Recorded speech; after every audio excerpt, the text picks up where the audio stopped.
All ripping, screaming from your soul. We'll watch it fall. Now you come to walk on. Come and set your light through. Just set your light through before we're only whispers in the wind.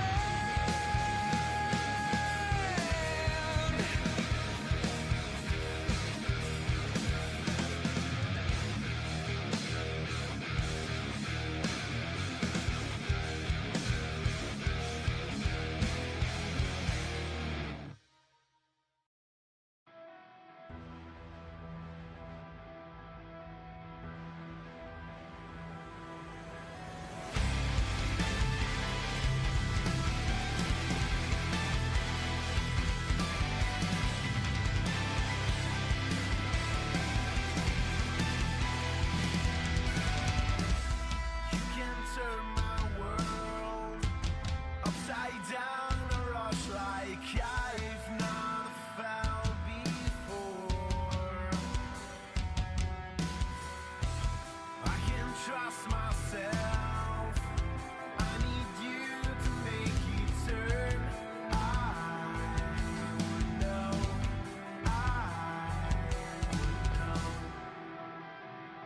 Will follow me when the sky starts to change. Yeah, we won't be afraid. We'll never be the same again. Will follow me.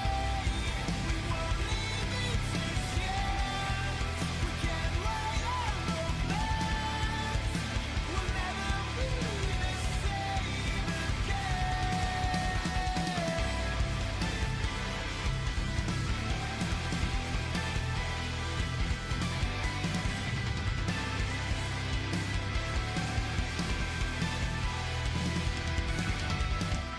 I could keep the light from turning into darkness. You'd be my escape.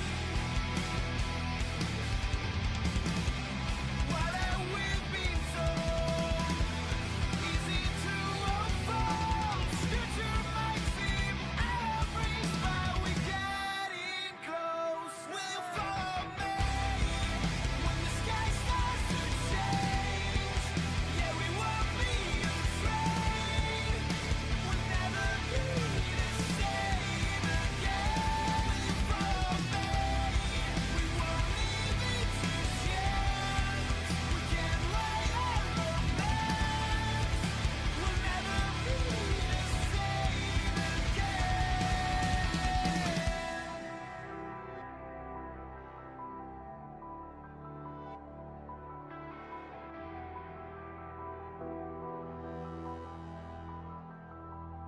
Will you follow me when the sky starts to change? Yeah, we won't be afraid. We'll never be the same again.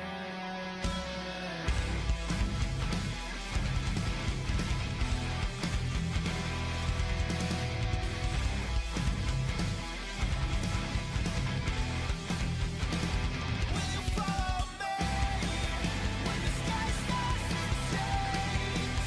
Yeah, we won't be afraid. We'll never be the same again. Will you follow me?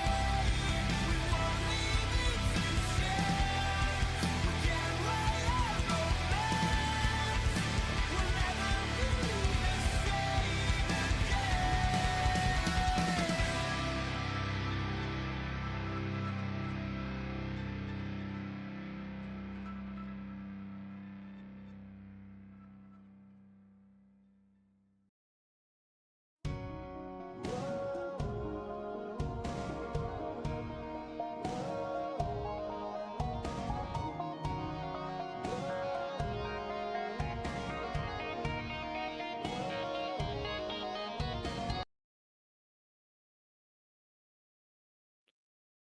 Ladies and gentlemen, boys and girls, children of all ages, how are we doing today for this evening of another tape show for Friday Night Smackdown. But we are the Weebs of the Ring podcast, season 1, episode 97, and we're here covering tonight's show of the tape show, the aftermath of the Saturday night main event of this past Saturday.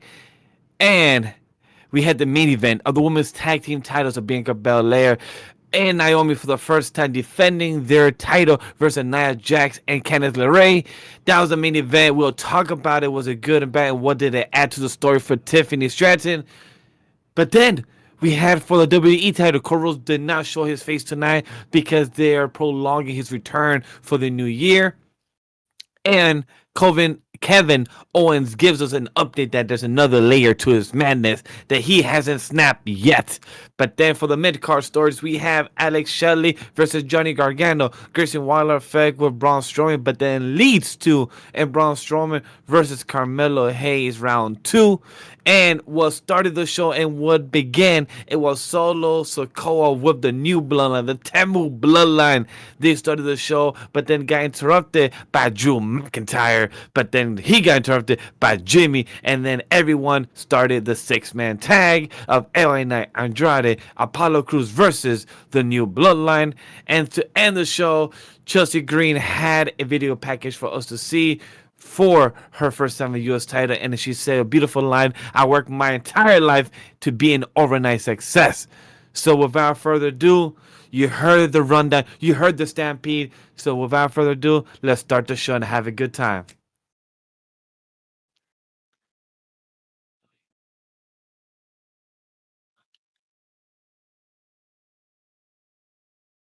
With anime in their souls and thoughts of wrestling out of control, we are a duo of weebs who love the entertainment of professional wrestling. To allow us to be the voice inside of your head as we go through the wrestling event of the evening, give our thoughts and predictions on what's to come, and provide an experience inclusive to all nerds. Grab your steel chair, yell for the table, and get put through an experience like none other. Brought to you by Anime We Studio. This is the Weebs of the Ring podcast. So as you guys can clearly see, I still have the setup that me and Watkins used on Monday, little Christmas theme here. Probably try to make that a reoccurring theme when it comes to current seasons that we're in. But like I mentioned in the intro itself, it's going to be a duo today because Watkins is hanging out with his friends to go see Sonic 3, and I'm gonna see the movie when I get the opportunity, so I'm gonna be sure to stay away from spoilers because I want to get that fresh on experience with it, because when I get spoiled on shit, it just takes away the organic feel when I see it for the very first time.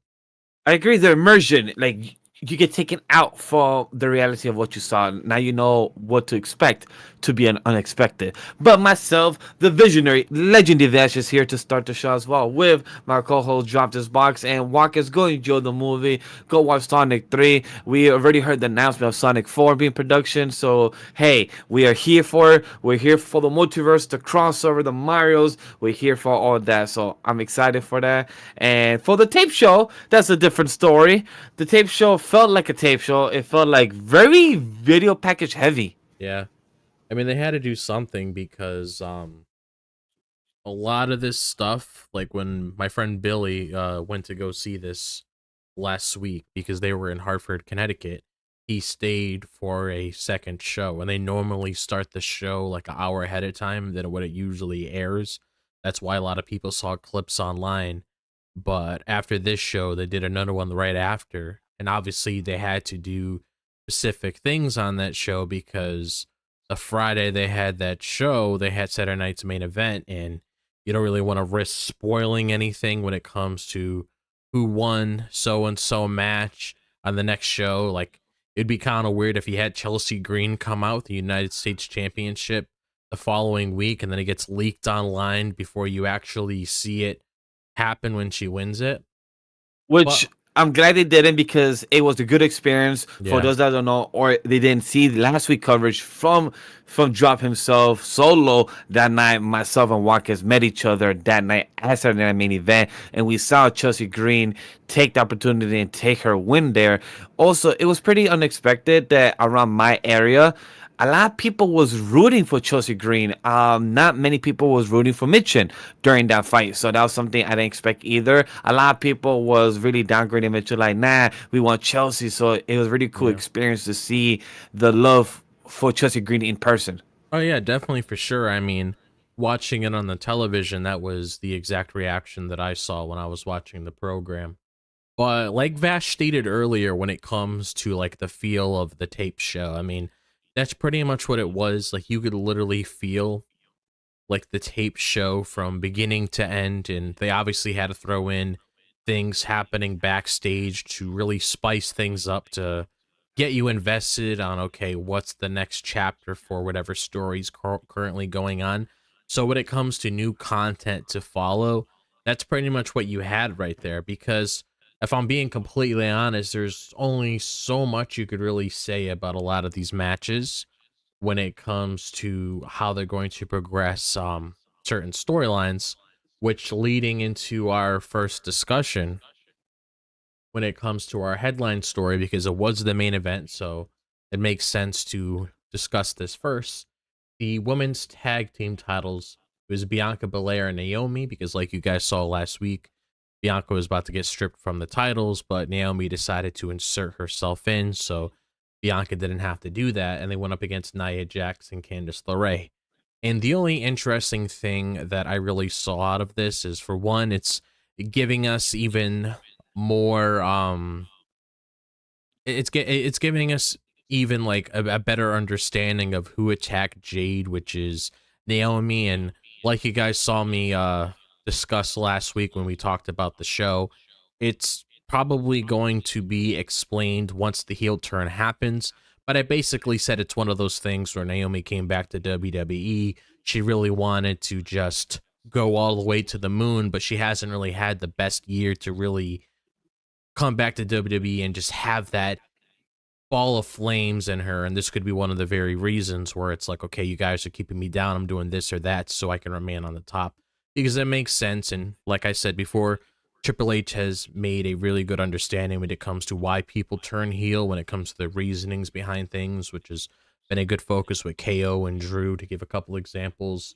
But another thing to really pull in here, and I'm gonna let Vash talk after this, is the main story here. Like outside of the match, we'll talk about the match, but the main thing you're really seeing here is Nia Jax and Candice LeRae pretty much getting a lot closer, pretty much becoming the pairing that Nia Jax probably wanted her and Tiffany to be. She has a smarter person on her shoulder. She's able to get along with her a lot better. They can see each other on the same page. And this is pretty much WWE trying to give us sympathy for Tiffany Stratton when it comes to that eventual turn on Nia Jax, which I'm not sure if you guys noticed this on tonight's show, but when she was in that backstage segment with Nia and Candice before the match occurred, before Tiffany walked away, she did eye Nia's championship, which I'm hoping we get some sort of deadline with that soon.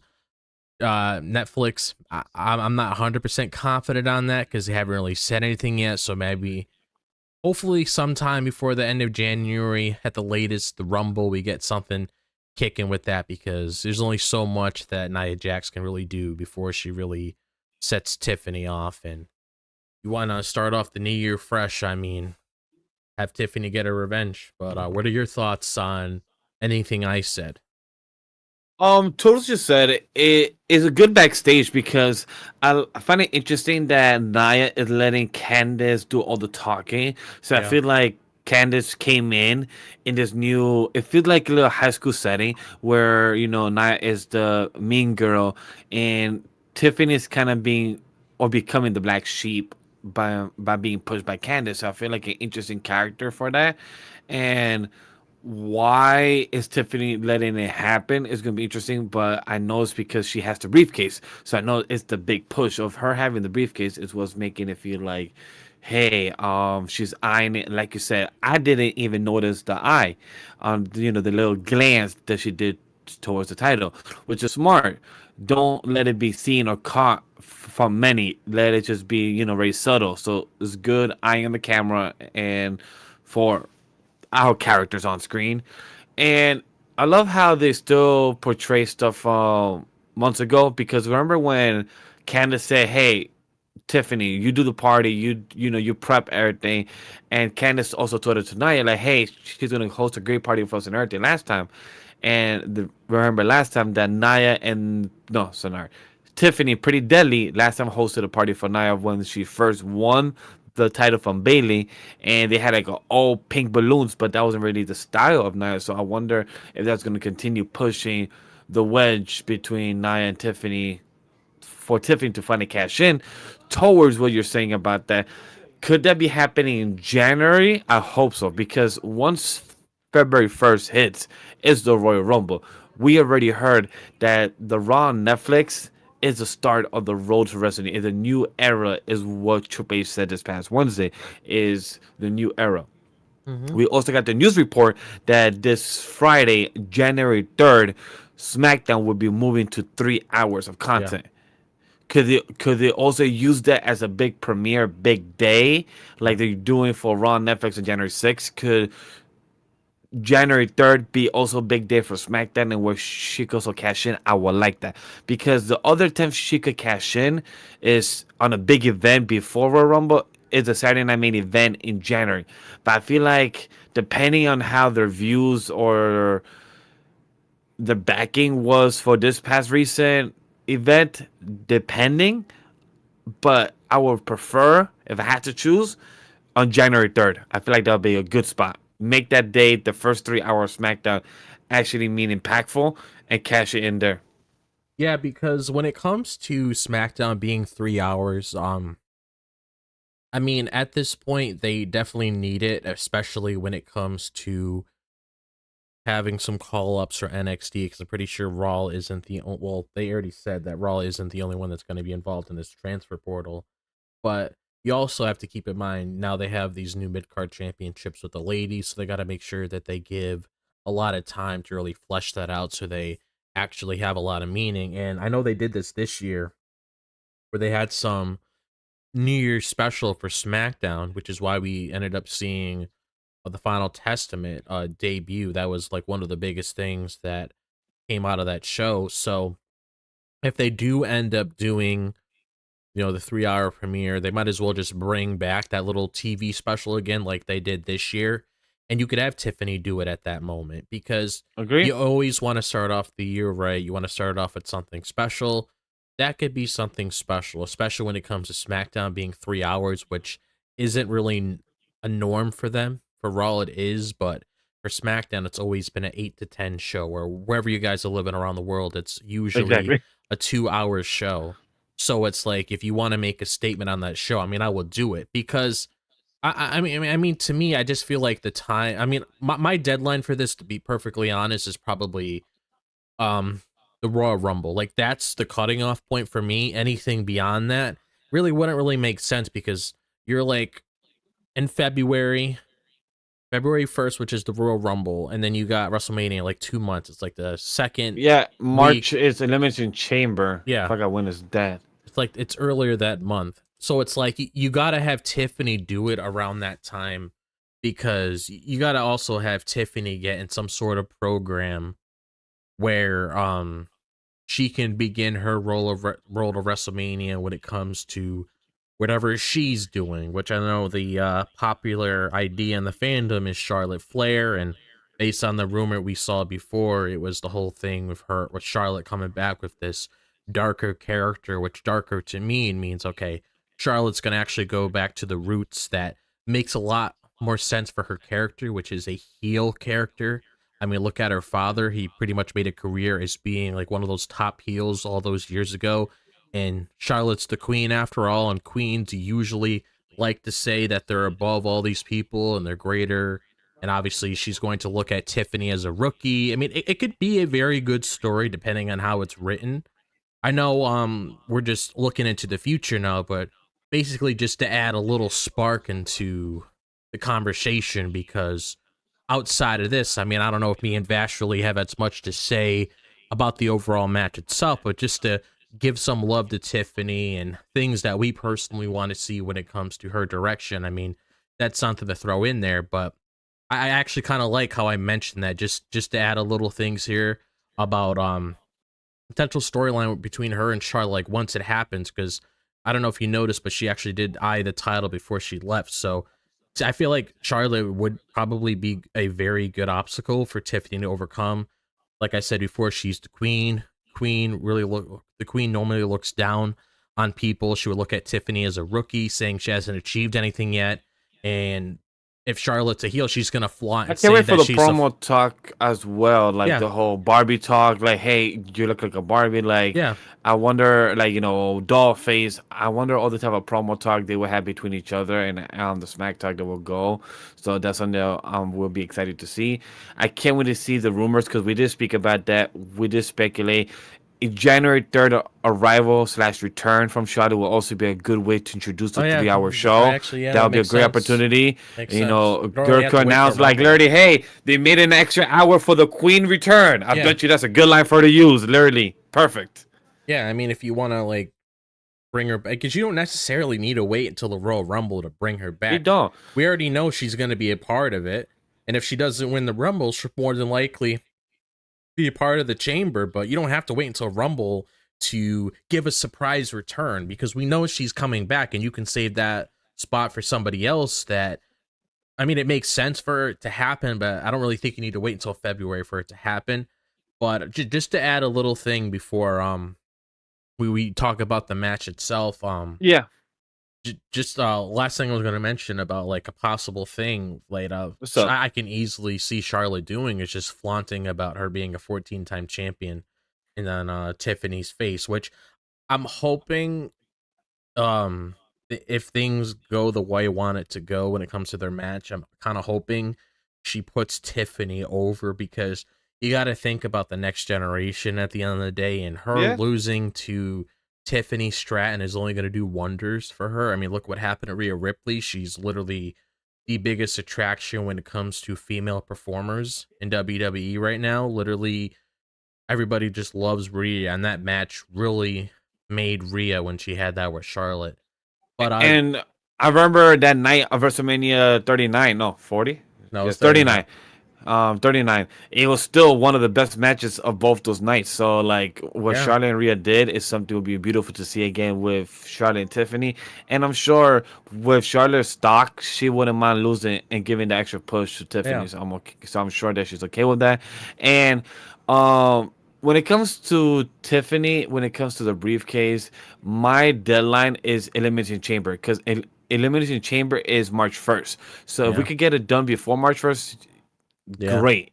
I would prefer January 3rd. So now we don't have to worry Yeah. about no more briefcase until Money in the Bank in Yeah. July. So that's something I'd rather have. So no type of WrestleMania cash in, no type of these cash in, no more. Yeah. Just do what we got to do for the next 6 months. Build like the Royal Rumble. It's one event I'm also See- excited for because the Royal Rumble is where last year, or I mean this year, past Royal Rumble was very slow for the women division. Now, how much Triple H has been building the women division and plus Shawn Michaels has with both of the women division and NXT in the main roster. Very Yeah. excited to see what they can make up with. So when it comes to the Royal Rumble and what they're cooking up with, I'm excited to Yeah. see where Tiffany sits in the roster. Yeah. Yeah, the only reason why I say Royal Rumble is because that's February 1st. At least you give Tiffany some breathing room if that is the deadline to build up within like 2 months for a match when it comes to her overall direction with WrestleMania. If it happened in Elimination Chamber, which is beginning of March, I don't know if a month is enough for her to really build that match for it to really mean something. I mean, deadline for me, like I said, is Royal Rumble, but if it happens earlier in the year, I mean, that's even better. That even gives it even more room. But like talking about like the overall match itself, we had Bianca Belair, Naomi versus Nia Jax and Candice LeRae, and pretty much like the overall theme of this match was, Nia Jax wanted to be a double champ. Candice LeRae set this up for her. And for the match itself, it was really nice to see Bianca and Naomi go in there and cooperate with one another. and have a championship match with Nia Jax and Candice LeRae. But yet again, we surface back to Tiffany because Tiffany wants to help. She wants to be that person that Nia can lean on when things don't always go in that direction. And I mean, things didn't really work out for them. They didn't become champion, which is only going to escalate the eventual turn even further. But we also got to think about like what's his plan with Bianca and Naomi too, because you got to think that there's got to be some sort of payoff with this. Like, are they gonna really are they gonna do the exact same thing as the Raw premiere, and they're gonna shoot a lot of bullets at once, where they're gonna have a cash in Charlotte return? Is the attacker gonna be revealed on the same night? Because I'm pretty convinced it's Naomi, and like I discussed before, there's a story that you could tell. I mean, I understand the whole Bianca theory, but at the same time, it's like, who really needs it? Like, Bianca doesn't necessarily need it. Bianca could tap herself into something, and it could work in the snap of a finger. Would a heel turn be interesting for her? Sure. But when it comes to Naomi, when it comes to her coming back and haven't really had that much to work with that really elevates her character, I feel like would probably work a lot more in her favor. When it comes to Naomi being the actual accuser, could she be it? I 100% agree. Not even 100, I 110% chat. With the way Naomi was so quick up in the gun to be like, yo, I got this. This is my, you know what? I got you, girl. We have done this before. We could do it again. I came back here. Bianca never lets something go. She never downgrades. She never will relinquish the belt. So seeing that from Bianca, I mean, from Naomi, speaking it to existence, and now she's a defender for the title. Even commentator, I believe Corey Graves, he said it during commentary. He said that if Naomi could pin Nia Jax, that means she's also winning like the title in a way that she retained their tag team with Bianca, and she relatively got the title for Nia Jax as well. So it showed the big importance of what this win could be for Naomi, and how important that she's almost like Campia, where Campia was like eyeing that gold, and he was like, my precious, is my precious. He was doing anything for that precious. Now Naomi was hunting for it. Jay was in the way. I'm gonna knock you out, put you in the car, you're gone for it indefinitely. So from what we are aware of, Jade is gone. Who knows until when?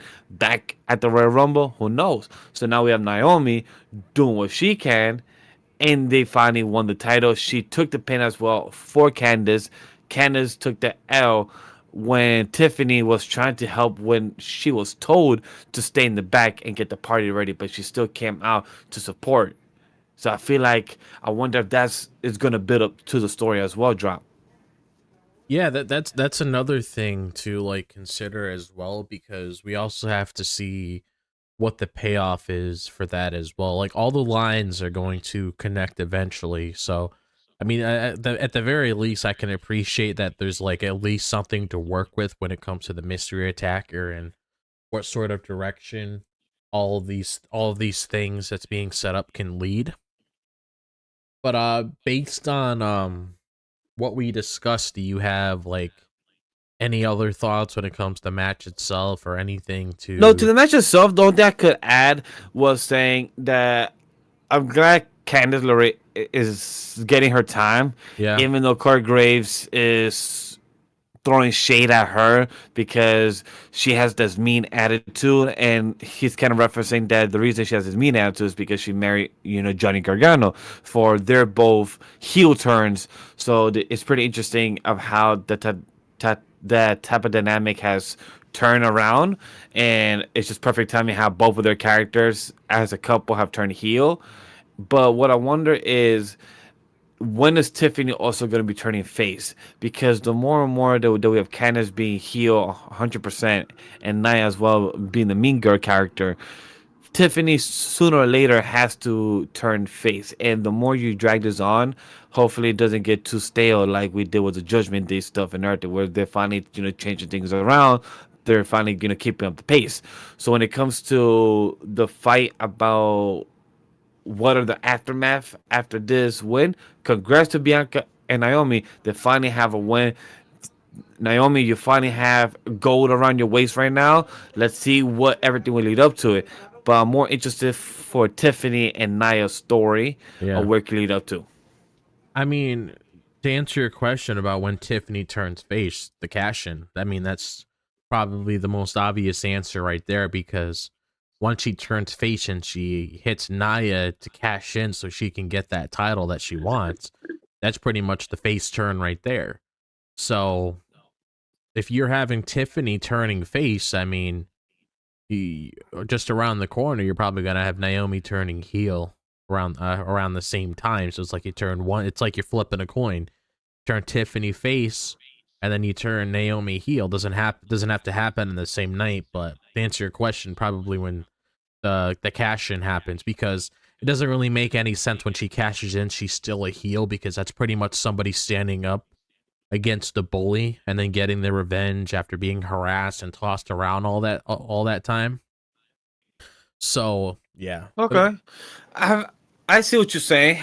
Again, my theory and the hope, January 3rd. If you want to make SmackDown that big, put everything there. Just I feel like like Raw on they're gonna have Netflix. to. January 6th. January 3rd is a perfect time. Have a full weekend of content and big reveals. Right there's perfect. Charlotte, the tag team, the cash in, and the face turn. Boom. Right there's 4 woman stuff in one night. I Mhm. love it. Oh yeah. So moving on to our next topic of discussion when it comes to the WWE title picture. We have the real world champion Kevin Owens and we have Cody Rhodes, which is currently out. I did see some pictures earlier this afternoon that he does have a neck brace, so he's keeping it kayfabe, and he's selling what occurred on Saturday night's main event, which is really good because he did the exact same thing with Brock when Brock wrecked his arm. So I'm glad he's keeping it kayfabe in that direction. But If it was alive. pretty much what we saw with KO. They pretty much did a recap of what happened, which we already saw what happened on Monday because they showed us what happened there, and now we're seeing again. So if you saw Saturday night's main event and you saw Monday, I mean, we don't really have to dive deep into that because there's really no reason to. But the main talking point within this little vignette that we got, which is something I wanted to see heading into the show, so we have KO continuing the story without KO there, because at this point, without Cody there, without Randy there, you really need to lean on KO to really progress the story with what's currently going on right now. But KO pretty much says, he hasn't snapped yet, and you don't want him to snap because it could get worse. And one of the benefits of this that I do like is the fact that they did say the Winged Eagle was only going to be there for one night, but it's actually reoccurring, which makes sense because this kind of reminds me what CM Punk did when he came back in AEW on the first episode of Collision, where I don't know if you remember where he took out that title and he said he was the real world champion. I believe he put like an X in front of the AEW logo. And he was walking around with it because he never got defeated. He had to vacate that title and everything. He never lost it. This is probably the same thing currently going on with KO because, KO's not wrong. I mean, he did get screwed out of the finish because the referee was there on the ground, but he got 1, 2, 3, 4, 5, 6, etc., so on. And then he tried to capitalize on it again. And then we saw what Cody did to hit KO, do a crossroads on the chair, and then pick the chair out of the ring. And one of the things I do want to bring up when it comes to that, was that a heelish move? Sure, but at the same time, you got to recall what Cody did say to Kevin Owens when he said he's willing to go to any length to put an end to KO, and that obviously right there was something that we saw within the match itself. So it was foreshadowed when him and KO had that back and forth. That was the highlight of that SmackDown episode that night. One of the highlights of that SmackDown episode that night, the whole back and forth where Cody was in the ring and KO was in the crowd. That was pretty much a foreshadowing of what was going to happen. But basically what I can see off of this is Cody's probably going to come back with more edge. I don't think this is leading into a heel Cody Rhodes, because you got to remember, this is their merch seller. This is the guy that's doing all the big events for the kids. He's pretty much the big role model and everything. I could see it happening in the near future if they really wanted to, but I feel like Cody's just having a lot of fun doing what he's doing, so I don't really think it really needs to happen. If you can have more edge to a character, you don't necessarily need to turn them face at all. But just getting back to KO, I do like how KO structured this, because it makes things interesting, because it makes you wonder, okay, what's going to happen when Cody comes back? What's going to happen when Orton comes back? What's going to happen when he comes across Nick Aldis again and Triple H? Because one of the things that they didn't show within that video package recapping the event that a lot of people saw on social media, which I really wish they included this in the package, which is, I guess, a little nitpick that I do have with the video package that they did. They should have shown that Triple H and Kevin Owens moment on the top of the ramp, where Kevin Owens is raising the title up in the air, then Triple H comes out and he smacks it out of his hands, and they have a little back and forth and they push each other. I really wish they showed that instead of just showing Triple H showing up by the ambulance, because at least that would show KO going up against the big boss. Like, besides Nick Aldis, you know, you're going up against the big boss, pushing him around, talking your shit, stuff like that. I kind of wish they showed that to the audience, because casuals probably, not everybody has social media, but some people might have not seen that clip, and it would be nice to highlight that, because then you could add more depth to KO when he says you haven't seen him snap yet, so you don't know what lengths he could go. You got to figure out, okay, where is this going to leave Sammy once he eventually comes across Sammy, because Sammy's another issue that he's going to have to eventually deal with as well, and I'm not going to dive into that now, but that makes you think, like, what lengths is he willing to go, because the package pile driver, banned move, it's used for a very reason, because it wants to show the damage of it and how it took out Cody and Orton, just to sell the effect of the move itself, not using it just to spam it and then kick out at one. It's just a move to actually put somebody out of commission and actually show that, okay, you know, KO's not messing around. Like, what is KO going to do next? Is KO going to become Kevin Steen again? He's going to do that package pile driver, which I'm not sure if Vash seen this before. He did a package pile driver and he threw his opponent against the turnbuckle.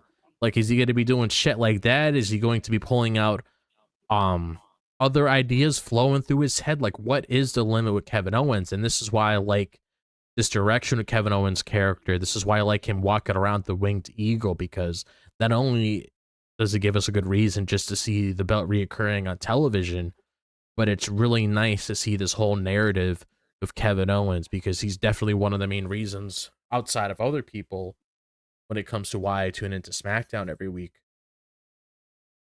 So you said a lot of things. I'm gonna tackle them by 4 topics. I'm gonna go from 4 to 1. 4. I'm glad that you said about the power driver. The power driver being used as a legitimacy move. When it comes to showing that the 2 people that have been taken out to actually not be, you know, open count at 1 or 2, where it shows the actual move being banned and being serious, where they're injured and being, you know, play kayfabe, where it's not in another company where the power driver is used and then you actually hurt the opponent, but still fight, wrestle with people having been injured or concussion. It sucks. 3rd, Sami Zayn. Even KO said, I think 2 weeks ago, when Michael Cole was inside the car, and Kevin Owens said that we will handle Sami Zayn when we cross that road down the line. So we know that that's going to probably be the match for KO versus Sami at WrestleMania 41. That's a possibility. So for that to be the case, I'm sure KO and Sami Zayn is going to start cooking very soon down the line.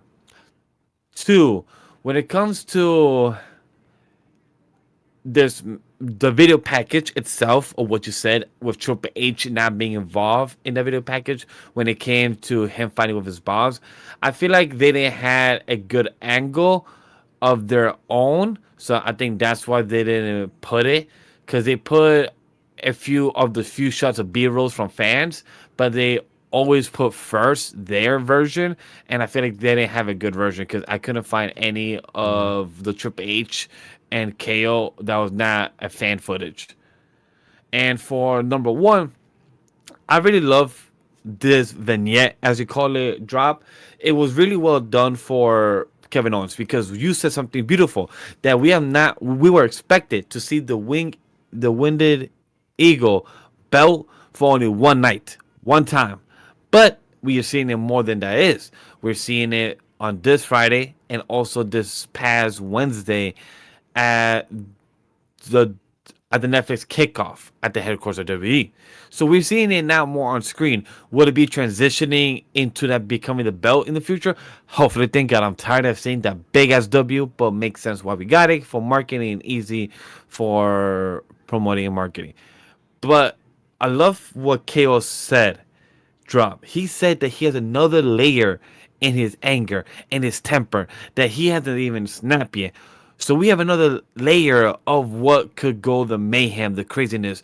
So we have another layer of what could go after Power Driver. Like, Drop, what do you think his other layer could be before he snap?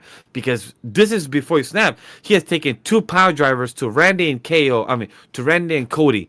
So now we have more to see before he gets what he wants. And we know what he wants. He wants another match against Cody when he comes back for him to get the belt that actually it becomes his. So we know that's what he wants. I mean, yeah, the only other thing I can really see him pulling out is like I'm not necessarily I don't necessarily remember if he did this at Saturday Night's main event. I don't think he did because they would have highlighted this. Um, is that turnbuckle power bomb that he did all those years ago. Why reoccurring one of the things I remember is when he first attacked Sami Zayn, he did that power bomb on the I don't think he did that this past Saturday. I don't think so. no. So it's like that power bomb on the side of the ring like he did on Sami Zayn when he turned heel on him that one time. I mean, that's definitely something he can do. I mean, I guess basically just go into limits that would like really put somebody out of commission, like just really beat them up to a pulp where they can't even move anymore, almost like they're paralyzed in a story sense where it's like they're just not able to move any of their limbs, like something along the lines of that. I mean, I don't think KO's gonna do any crazy things at Triple H because you also have to keep in mind Triple H's health is important. Triple H is gonna be taking any bumps. Not even sure why that's a topic of conversation within the community with a few people. Not everybody's saying this when it comes to people. I don't know. I saw some ludicrous stuff the other day where people are thinking he was gonna do a package pile driver to Triple H. He's not doing that. Like Triple H is gonna be taking bumps with his current health condition. But it's like, I don't know. Just I guess the best way to sum it up really is just breaking the rules, like not giving a shit, just doing what you want, just continuing to break the rules. And I feel like this package pile driver is pretty much like what we see from KO when it comes to how far he can go now. But there's probably It's a a nice lot bow more. tie. It's It's a nice bow tie to what he's doing with his character. So it's like a little nice little like yeah, perfect gift of what but he's doing for his process. So I really enjoy that. he'll probably do. I would assume that probably something like more beyond that. We just gotta wait and see. Honestly, I mean, at this point, it's just pure speculation of what he could really do. We could name everything in the book, but it all depends on what we visually see when it comes to what he does. True. That's a good point. It really depends on what the direction is for the Road to WrestleMania starts next year. So we're still only 3 weeks away from the new year to fully set in into the wrestling storyline. So I really can't wait to see what it leads up to for KO and Cody. Definitely. But so moving on to our next topic of conversation, which is part of our mid card stories. And this is the match between Alex Shelley and Johnny Gargano. So pretty much what happened here is DIY recently turned heel and they won the tag titles. I feel like it was a good direction for them because they needed something to really elevate them within the division itself. I know I was on the train a little bit, but after thinking about it, I feel like it's probably the best decision to really keep them together. Um, but with this heel turn, it spices things up. It actually puts them on a path that could really elevate them right now. And then if they decide to do that storyline between Ciampa and Gargano down the line, if things end up going in opposite directions for them, at least you already have a lot of build up there, and you could extend from that based on what you built right here. But pretty much the history between Johnny Gargano, like we initially found out, he's been friends with Alex Shelley. He's known him for years, and they had a match tonight. And we had Johnny Gargano being one of those heels, pulling a lot of those sneak moves within the match itself. We had a lot of commentary, just adding history to this. Oh my god, I love the commentary. Great commentary tonight. To their relationship, because at least it helps the audience at home get a better understanding of like who they are, where they came from, etc., so on.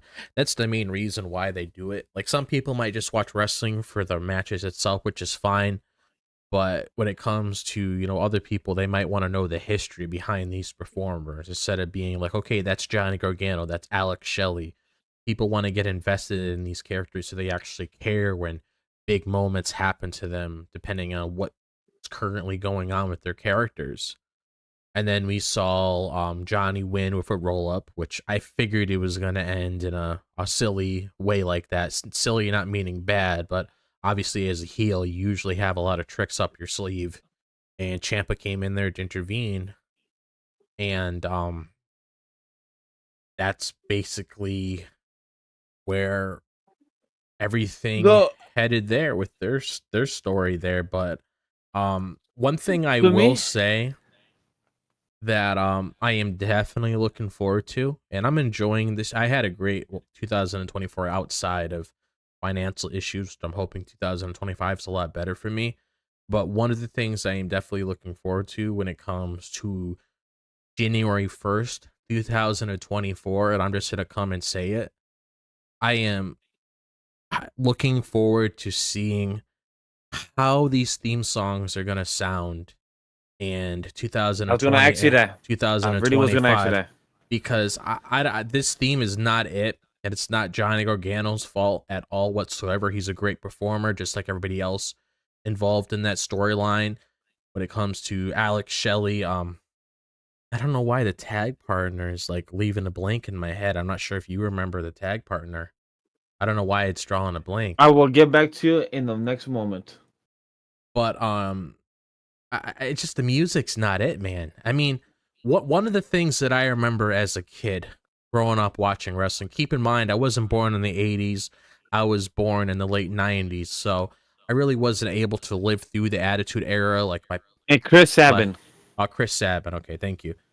But it's like, when it comes to like around that era, I didn't grow up watching the Attitude Era and everything like that. I went back and looked at those moments growing up as a kid, because I mean, that's not fucking possible watching that shit at fucking 1 year old. I don't know what the fuck's going on.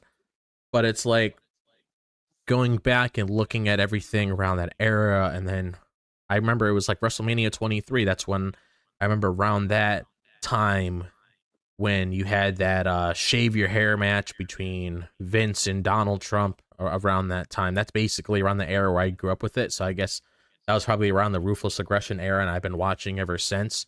But one of the reason why I'm bringing this up is one of the things that was a mainstay is whenever you heard a wrestler's theme song, you knew who it was right off the bat. Nowadays, of a lot of these Def Rebel theme songs, depending on what they are, because there is a couple bangers that they have had, but that's saying that very lightly because it's very rare. It's almost as rare as putting a quarter in a claw machine and actually getting whatever stuffed animals inside of that claw machine instead of because I know for a fucking fact those people that do those claw machines, they like put some shit on the fucking claw to really like slip it up. But basically, the reason why I'm bringing up that comparison, it's just very rare to get that hit from Def Rebel. And this song, it wasn't it. I mean, I keep thinking about Seth Rollins sitting in the crowd at the Royal Rumble where he's like very confused who's coming out next. Like these theme songs, that's me all the damn fucking time. And that's why I'm excited for the Royal Rumble for Yeah. that reason. And these And I'm gonna theme tell you songs, this. I was gonna ask you for that because I knew you was gonna complain about this DIY opening not when it. Johnny Gargano came out. I was like, "This is not the song. This is No. different. Why did they change that? I like the previous one." Ah, Yeah, that's the thing. It's like they obviously have no issues bringing back old theme songs. So why not do it with Johnny Gargano? Bring Rebel Heart back, and hopefully, if Ciampa ever has a match, I mean, bring Ciampa's like NXT theme, which you did bring back when he came back that one Monday Night Raw where he confronted Miz and kicked his ass. I mean, yes, I remember that. I mean, like these songs, like they really capture who the superstar is.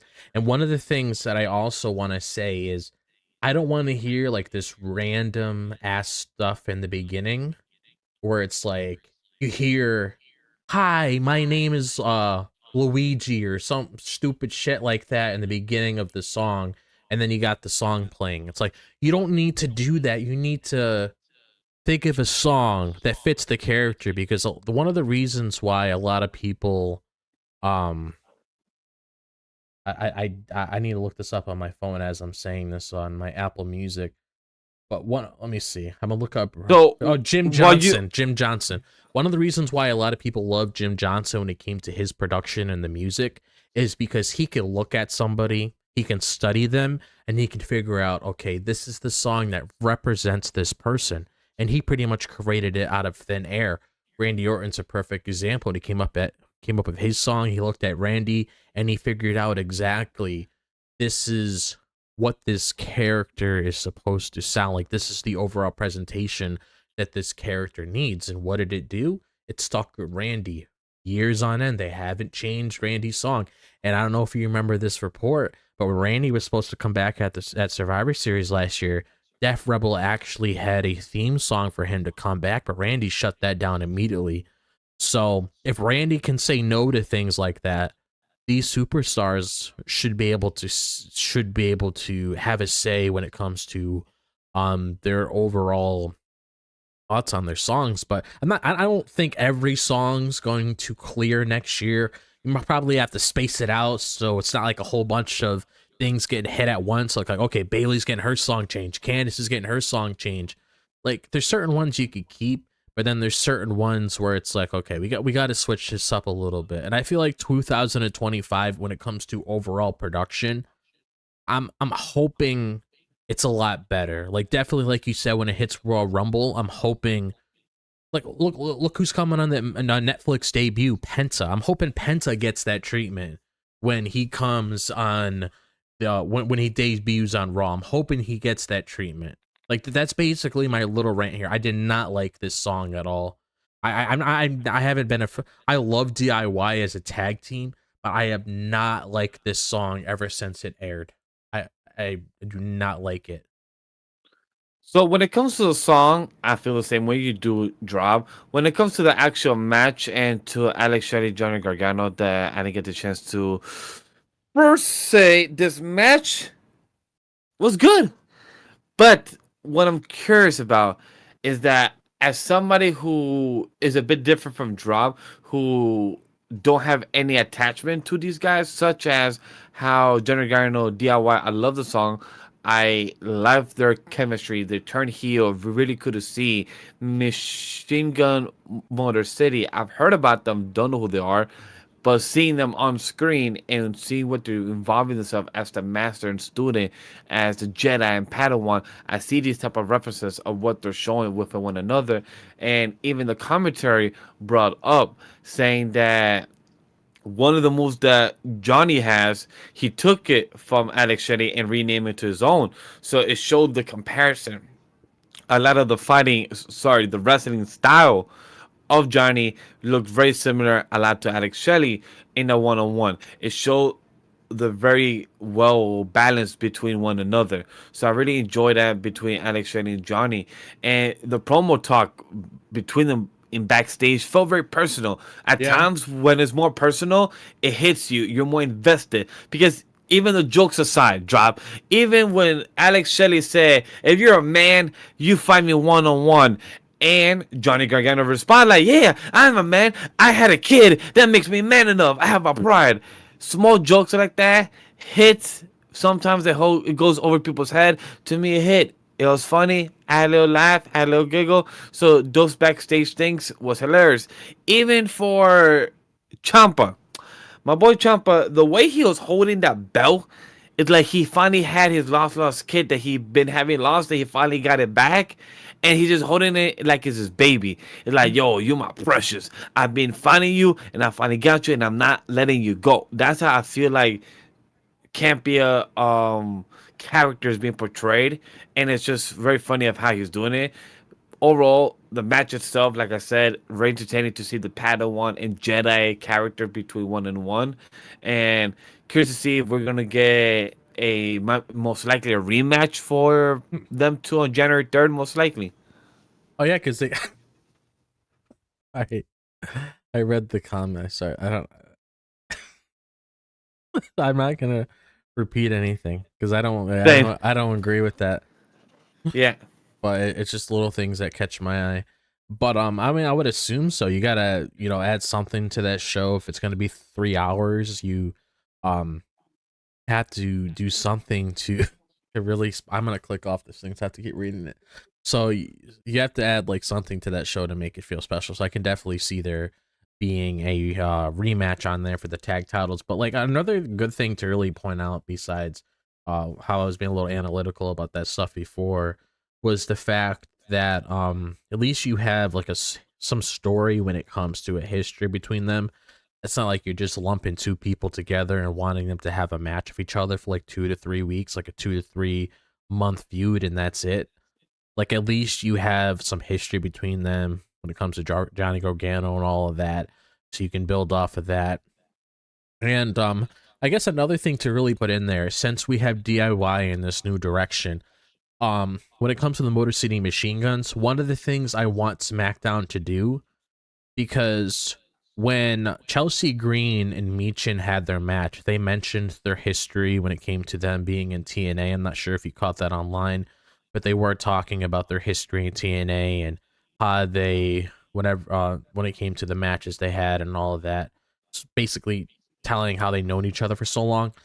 One of the things I really want SmackDown to do, which is the reason why I brought that up, and since they are partnering with TNA and all that, they have to allow the audience to know Motor City Machine Guns a lot better. Besides them being one of the best tag teams in the world, or your tag team's favorite tag team, give us a better understanding of like who they are for people that don't really know who they are. Like basically make a little vignette like you normally do to really hype people up, and they could easily pull clips from TNA when it comes to stuff that they did within TNA or around the world and stuff like that. Like show those highlights, like basically just make a video package so we get a better understanding of who these guys are, at least when it comes to that casual audience's point of view, so they at least they know who these guys are and what they went through without them coming out and saying that they went through a lot of shit to get here.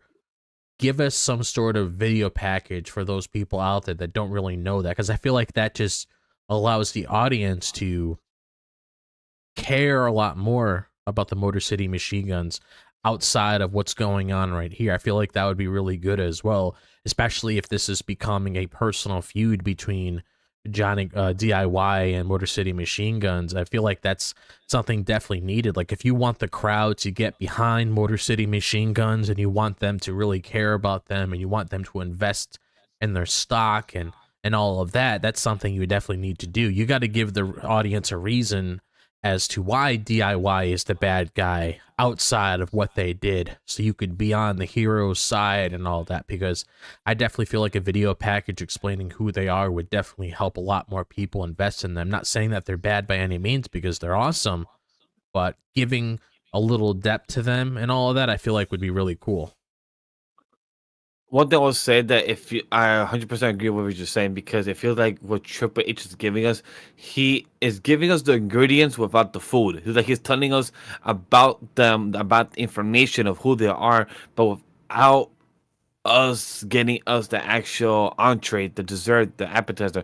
We're just finding out the ingredients of said food. Like, hey, I need the full context. Can we get the food already so we can know who they are, so we could actually digest? And that's what I'm waiting for. So I totally agree. Yeah, definitely for sure. I mean, I just want the best for anyone within that division, which is something that we can both agree on. Is we actually have something going on within the tag division that we could actually put some stock into, besides matches, win, win, win, lose, lose, lose. Like, at least there's actually some story here now. And I actually saw a report recently, when it came to like the WrestleVotes questions that I even posted in our Discord server before. And if you're a part of the Patreon for WrestleVotes, I mean, be sure to follow them on there because, you know, their WrestleVotes is awesome. But one of the things I did mention is that, you know, since the War Raiders recently won the Raw tag titles, you're going to get a lot more focus on that division when it comes to rebranding it and making it feel important. So just the reason why I bring that up is since we're doing it on SmackDown, it's great that we're seeing that all around the field. So that's something I could really applaud Triple H for getting back on track with, because when I was watching NXT Black and Gold, when it comes to tag divisional, that man loves his tag division. So I'm glad that we're getting this new focus and giving it to people that could give some leverage to it. So that's what I'm Yeah. really hoping. At the end of the day, whoever wins or loses this feud, I'm just hoping we just get even more depth within the tag division with this. My last thing I would say is that can we please get a defense or a title defending on a PLE for the tag team division? Is well deserved. They've been putting the work on it, but I know Triple H is gonna build into it. Definitely.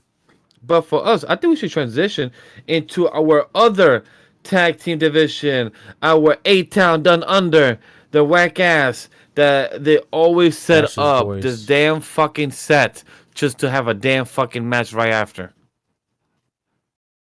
Yeah, I'll be up front with you. I think this is just a Carmelo Hayes side quest. Kind of like how Cody had to go on a little side quest after Roman beat him around WrestleMania. Not saying it's the same thing, but he had a little side quest of Brock that year when it came to the feud that they had, and then how he had the closure at SummerSlam. I just Because the thing is, I just feel this like it's basically just a side quest before Carmelo goes on Raw. I feel like he's going on Raw. They're just doing whatever they can with him here, and then he'll probably head to Raw. yeah, because it feels like a big comedy. It feels like I hope Carmelo's having a good time because it looks like he is. Oh yeah. Because A-Town Down Under. Congrats, Grayson Waller. You had a new set. You have more palm trees. You had a Christmas theme. Congrats. Braun Strowman came out in the Christmas Santa Claus attire, and I don't think it's his first time doing that. I feel like he has done that before. And when it comes to the Grayson Waller effect, I feel like it's also leading up to the soon, hopefully fucking soon, I'm not gonna put of any stock in that. Austin Theory finally breaking up with Grayson Waller because Grayson Waller said, "Hey, I'm the brains, and Braun Strowman is the bronze, the strength."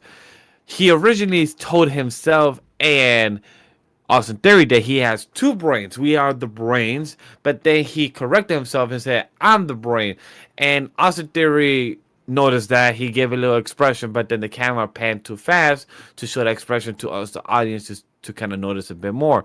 So I wonder if that was more on purpose or not planned correctly to actually see what's going on with Austin Theory and his personality towards how, hey, he just got called dumb by Grayson Waller once Yeah. again, because we've been on this road since I think SummerSlam drop, or I think around SummerSlam, I since can't they even were begin to tell showing you. the Easter eggs of them slowly breaking up, or having the possible betrayal.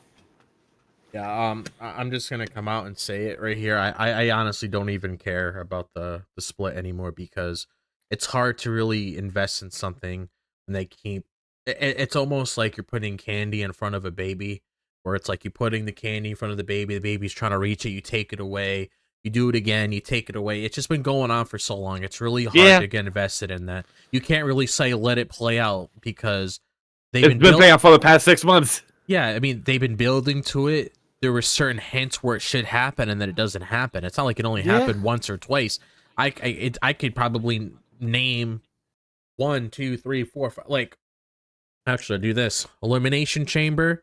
They could have done it on several Smackdowns. They could have done it. Several SmackDowns when KO even said like, "Hey, he's continues to treat you like shit. Yep. You should open your eyes." Yep. Many times. Yeah, the stuff with KO, Cody. I mean, stuff happening backstage, and then they just kiss and make up. I mean, it's just really hard to really care about it anymore. Do I want to see it? Sure, but at the end of the day, it's like you're not really giving me that much of a reason to care. I mean, it almost seems like it's not really that big of a focus, like it really matters. It's kind of like I said, you have the candy in front of the baby, and you continuing Well- to do it, but then there's other things that's revolving around what's going on with that. That's a lot more important because I'm pretty sure a lot of people were more focused on, okay, what's going on with Braun and Mello now that Mello's out there talking his shit.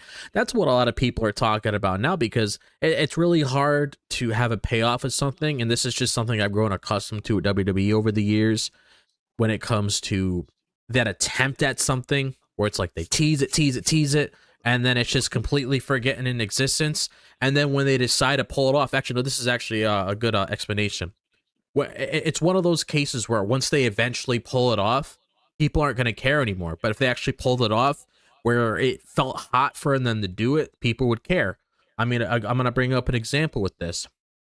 When it comes to AEW and Camille, they brought Camille in the company to pair her with Mercedes. And I'm not going to be shitting on either of the performers because I'm talking about from a creator's perspective.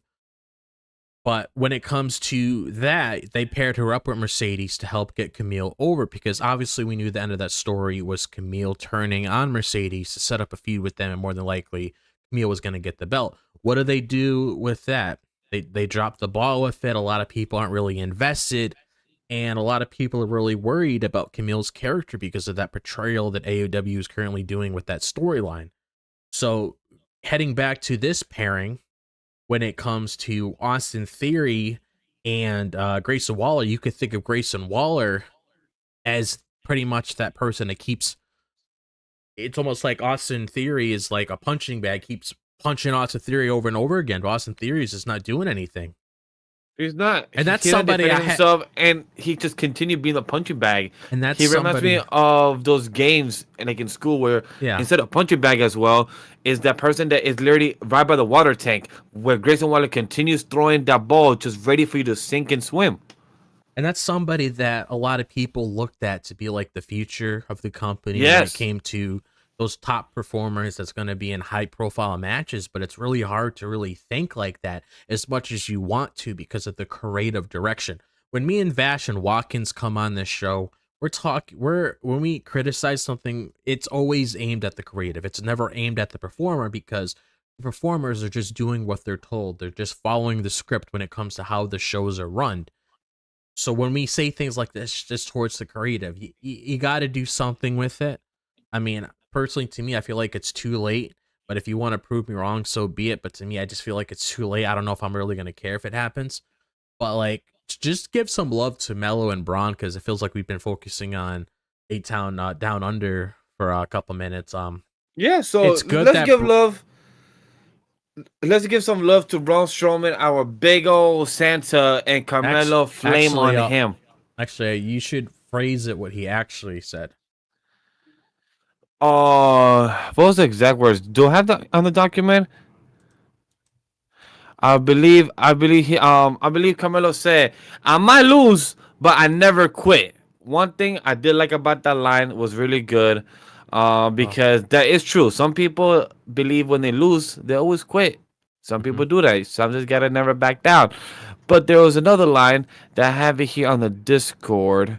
I'm gonna just go back.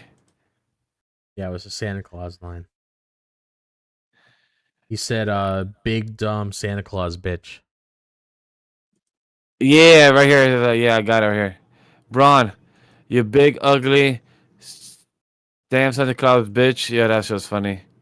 And Braun Strowman just, I'm shocked also that they let Carmelo give the bitch line or the shit line, because I believe on only 1 hour of TV you can only curse one time. Shit or bitch is counted as one. So whenever you say that one word, that's it. Raw or SmackDown could only say that word for the rest of the night that one time. Unless you're The Rock, Dwayne Johnson, then you can say as many Yeah, times as you want. Yeah, you can't really fight against that. Yeah, so that part has no problem, no issue. However, when it comes to Braun Strowman, look, there's one thing I will say about this fight.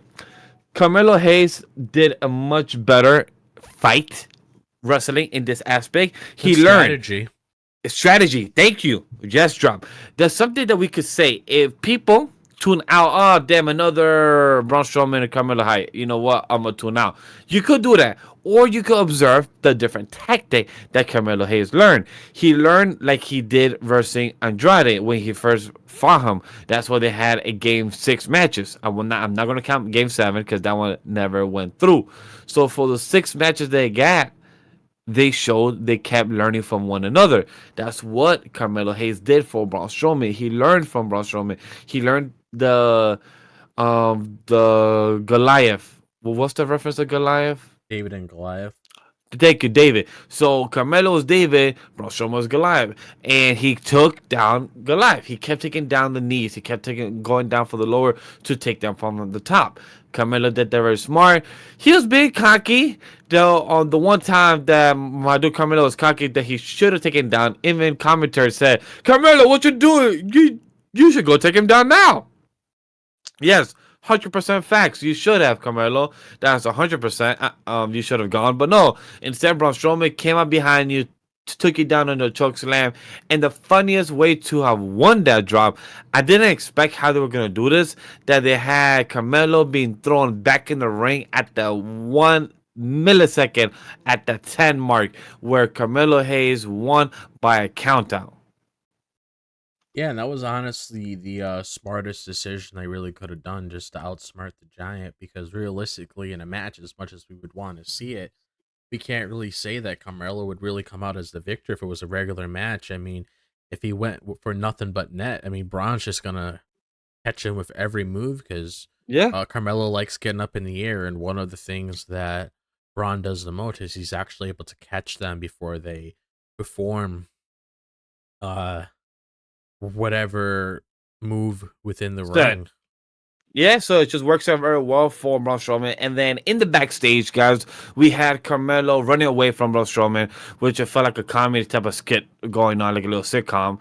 And he fell into Legado del Fantasma. Braun Strowman was about to attack our boy Santos Escobar. And Santos like, yo, I don't snitch. But guess what? Your crew does. Your crew snitch in a millisecond. Say, hey, if you're looking for Carmelo, he's down the hall. He met with Pretty Deadly, and Carmelo Hayes said, you know what? I'm going to take this opportunity, smack a couple times with a steel chair towards Braun Strowman to take him down once more. And that's it we saw for the rest of the night, right? I didn't see no more backstage or any type of comedy bits in the back, right? Yeah, that was it. That's all we basically saw with that. All right, so from that little segment, I don't know if the little Pretty Deadly or the Santos Escobar stuff is gonna add anything for next week. So to me, other than that, this match suffice for what it gave for the comedy and for Carmelo Hayes to have now won over Braun Strowman and to technically kind of prove something wrong for Nick Aldis, because I'm sure Carmelo's gonna have the little cocky mouth of his. Yeah. But then we can move on to our next segment, which is the second to last thing that we are talking about, which is Solo kicking off the show. And I do want to bring up something that me and Vash recently saw online. Once we dive into this, because if they go through with this idea, I'm going to be so disappointed because I do not want to see this. And since Grappling the Week is not a thing on the channel yet, we will bring it up. But basically, Solo kicked off the show, which makes sense because When you tune into SmackDown, you usually tune in to see what Roman's doing, what Solo's doing, what Cody's doing, what KO's doing, etc. So on. The Solo kicks off the show, pretty much promotes the match at Roman Reigns, which we know is going to be happening at the Netflix premiere. Pretty big thing. They referenced it again tonight that Seth and Punk is the main event, and then we had a report come out yesterday that Solo and Roman Reigns are the main event. So I'll just wait into Raw or SmackDown or whatever, so we get that official confirmation, or from the WWE Twitter account itself, or from Triple H, because you probably saw the same thing what Michael Cole said at the press conference, and then you get it said again on tonight's show about the main event of the show, but we don't really know what the main event of the show is. But basically, you got to keep in mind who is on a hunt for Solo, and obviously everybody else that did him wrong. Drew McIntyre. I like this because, again, like I spoke of before, Drew is one of those recurring characters that Triple H has made, just like a KO recently, that has a lot of sense when it comes to the decisions that he makes. And Drew's made it very apparent, because I actually watched his TikTok stream yesterday. A lot of people are saying that, Drew's a great heel and everything like that. And yes, you could say on television that's probably who he's portrayed as. But Drew is basically said during that TikTok stream that I'm just being human. I'm just making human decisions. And if you think about it like that, it makes a lot of sense, because he's going after all the people that did him wrong. He even brought it up on tonight's show that Solo is the very reason why he wasn't able to win the WWE Championship off of Roman Reigns, because of that debut that night, and how he cost Drew McIntyre that match that night, which is why I'm agreeing with what I discussed on Saturday night's main event when it came. I'm not sure if you saw this clip online of Drew saying 1 down, 4 to go. A lot of people were saying Punk was one of those people, and I don't think that's the case. I think it's pretty much like the people that were involved around the time when Roman was champion. He had his whole posse around him. I honestly think it's just Roman, Solo, Jimmy, Jay, and Sammy. I think it's the 5 of them that he's going after. Obviously, Sammy is the 4 that he took out.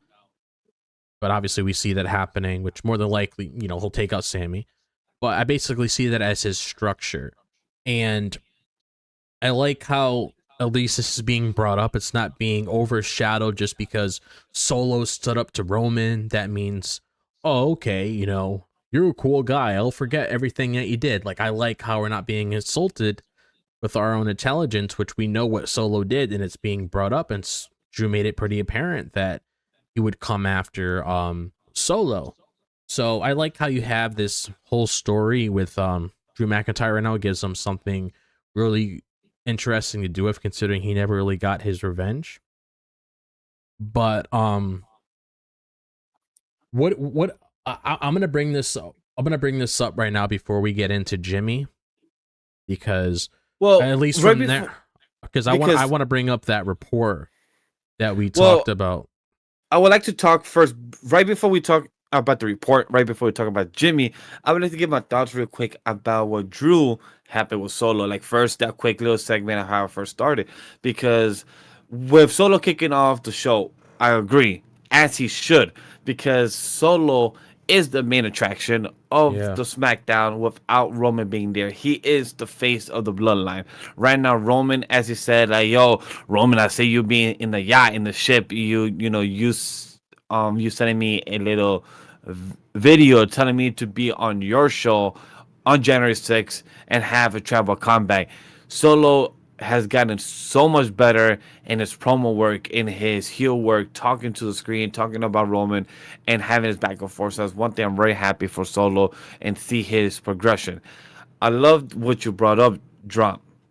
You mentioned something good about Drew McIntyre, comparing to his, I believe you said it was TikTok Live, right? I believe it's TikTok Live is what you mentioned. Yeah. So about his TikTok Live and about his comment about 1 down, 4 to go. I 100% agree about Sammy being one of them. But I'm shocked that he didn't say 2 down.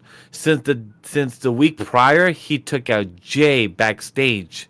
So I'm shocked that he didn't count Jay and Sammy being 2 down, 3 to go already.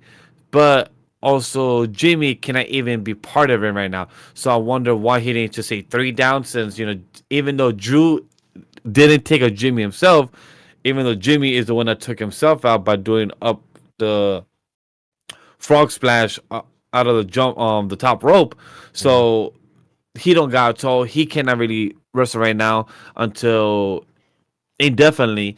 So for Jimmy to be considered as well, I wonder where Drew's going with this. But I like how he came in, said, "Hey, Solo, Yumi got business. You messed me up in Clash of the Castle. Yumi got to square up. But before I square up with you, I still got to take out your siblings. I got to take them out. Once I take them out and you take out Roman out of everyone's list and wish, please, for the love of God, take him out." But then after that, you and me Solo have to set our businesses. I love that he did that for Drew and also gave respect to Solo, because I haven't seen them interact too many times. Drop. Because the last thing also, I expected for Jacob Fatu to interrupt or have said something to Drew McIntyre. I would have loved that. Yeah. I mean, we have many times to visit that. I just feel like now Drew's just trying to focus on the people that did him wrong. He'll only go after them really if they get in his way. But he has one of the things I know about Drew, when he has his focus on certain people, he focuses on them. The only way he really focuses on other people is if they stand in his direction. So I kind of like how it's been kept at a personal level for right now, and we'll see how it evolves from there. But I mean, I'll just bring this up before we dive into this, because it adds on to the whole promotion of the Roman and in the solo match. We did see Jimmy come back, because last week Jimmy got attacked by Drew, but then Jimmy came back and pulled him out of the ring and hit him with his crutch. So we did see that come out, and that was pretty much setting up the match with LA Knight, Andrade, and Apollo Crews against Solo, Jacob, and Tama Tonga. But before we get into that, actually no, we'll get into that, and then we'll end off the segment with the report. Yeah, I feel like So there's a good rapid conversation with the report, because it gives that what if scenario, which Yeah. I'm like, please no. But for Jimmy, one, I gotta give him props, because Drop, I don't know about you, but imagine you don't have a toe and still have to be limping around with a broken toe and try to do a spot of broken crutches Yeah. and limp around and try to hit Drew and still kind of run away. I gotta give props to Jimmy, because that don't seem like an easy fit, and I don't think a lot of people could do that. So I give props and thank you to Jimmy to be doing what he could, do.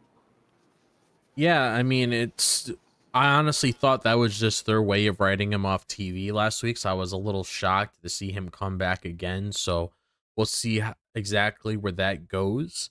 But when it comes to like this match itself, which I'll be completely honest, it kind of feels like filler, if I'm being completely honest, because it's like we basically saw what the real story is right now when it comes to Solo, and that's pretty much whatever Drew McIntyre is doing, and then of course with Roman Reigns leading into January 6th for the Netflix premiere. But like this match itself, I mean, it was a 6-man tag match. You know, a couple of these guys had their moments here and there, but it basically just felt like filler to me. Like, not saying it in a way where I don't care, but it just seems like we're throwing a couple spots here for a couple of these guys before that Netflix premiere, because we don't know if some of these guys might be a part of the transfer portal. So maybe they're putting them in these programs to do something a little bit on television before some of them might appear on a different show, because you got to think of what was the initial focus when it came to LA Knight to begin with, and that was Shinsuke Nakamura. We haven't seen him Yes, on that tonight's is show. true. So it's like you would think that would be the initial focus. Maybe that's something that comes into play next week when it comes to LA Knight and LA Knight and Andrade, and I don't know, Apollo Crews wants to get involved with that to give him something to do with. I But mean, look, I don't I'm know. just happy Apollo Cruz is, getting some type of TV time. That's something that he got like 3 weeks ago when he was going through security, got jumped on a super kick from our boy Jacob Fatu. So for him to be doing this, it's like, okay, so that means Apollo Cruz gets some TV time. Andrade, who hasn't had a title picture, he showed up last week to help LA Knight because he got jumped by the Bloodline. Now in the 6-man tag, the only thing I highlighted on this on my end, that Andrade was kind of like the MVP on their side in No. this fight. Andrade was putting the work in this, and he was almost pinning Jacob Fatu two times. Two times he came out the pin twice at the number 2. So it was really cool to see that Andrade and Jacob Fatu. I would love to see a one-on-one fight in the future. I'm sure these two men could cook. And the spot on the top rope, it was really nice and executed from Solo and Jacob. I forgot who they did it to. I think it was Apollo or I believe Andrade, Yeah, the I top can't rope remember. spot. I know. Andrade got tossed out of the ring pretty rough. I know that. Yeah, I believe that's the one. LA Knight threw Tamatanga to the announce table, and when Nakamura came out of nowhere on the knee jab to LA Knight, I didn't expect that one because Nakamura just came out of nowhere, which it was well, camera pan and everything, 'cause, not to show the audience too fast too soon, to be more in shock in the suspense. So I was very happy to see that for Nakamura. But now, like, Nakamura attacking LA Knight once again. Rev didn't see this. So is this going to be something that LA Knight is going to show up next week? Be like, hey, Nakamura, you are out of my business. I was named to yours. What's going on here? Are we going to have a rematch? What's going on? I'm okay if LA Knight don't continue this US title run. I'm okay for him to move on. Because for him to continue with Nakamura for something that I'd rather Nakamura not lose the belt too soon when he just turned heel or into the new character phase. So I wouldn't Yeah. want that. And for Solo to pin Apollo Cruz made sense. Is the most logical point to not pin Andrade or LA Knight.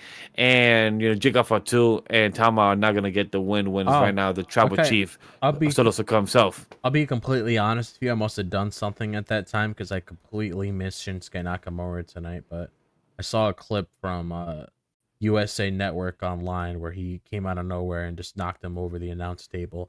But I do see a lot of I see a lot of people on there saying like, oh, they're gonna have LA Knight lose to Shinsuke again. I mean, if you think about it like this, and I'm being perfectly honest, what else does LA Knight really have to do on SmackDown? I mean, Because he's been on SmackDown ever since he came to the main roster, and that's not saying LA Knight hasn't done great things because he has. He's one of he the has main done great stuff. he's one of the main highlights on SmackDown whenever I watch it. I just been a huge advocate of him moving on to Raw because there's just a lot of people that he could work with. So if they do potentially do a match, maybe like that 3-hour show premiere before he moves on. Actually, that's actually a good thing to bring up because they might actually do matches on there depending on the outcomes of whoever wins or loses those match. More than likely, whoever loses those matches, more than likely they would probably transfer to Raw. It's almost like one of those things you see on NXT after a pay-per-view, especially around WrestleMania season, of whoever loses that big title match or whatever, if it's like a champion or whatever. They end up moving on to the main roster. So I could see it one of Yeah. those things where they do run that match back. LA Knight loses, but then he heads to Raw because it would just be a new environment for him to explore. Like just talking about who's on the roster right now because we don't know who's going to be there in the future. But like CM Punk, Seth Rollins, Gunther, Drew McIntyre, Sami Zayn, etc., so on. It's a whole new environment for LA Knight to explore because he hasn't really had programs with those people before. Possibly have something with LA Knight and Braun Breaker. Some of those call-ups that are coming to Monday Night Raw or whatever. I feel like that would just be...